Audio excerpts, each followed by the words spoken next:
Para evitar enfermedades como la influenza y otras enfermedades en vías respiratorias, en la Ciudad de México inició una campaña de vacunación en estaciones de metro y metrobús. Los casos de influenza han disminuido en un 33% respecto a la temporada invernal pasada, informó el secretario de Salud de la Ciudad de México, Armando Agüed Ortega, al dar inicio formal a la campaña de vacunación invernal. En infecciones respiratorias, desde que arrancó ahora 1 de noviembre a la fecha, hemos tenido 230,256 casos de problemas respiratorios agudos.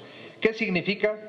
6.8% menos casos que el año pasado. En neumonías y bronconeumonías hemos tenido hasta el día de hoy 2,119 casos.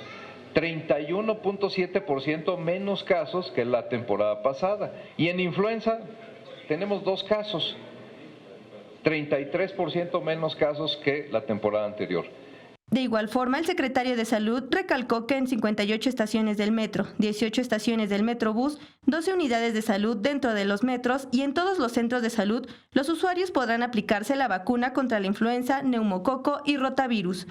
Vamos a aplicar 2,447,344 dosis de influenza.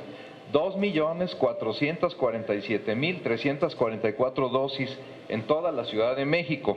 Vamos a aplicar 76,163 dosis de neumococo en toda la ciudad. Vacunación antirrotavirus, 96,398 dosis.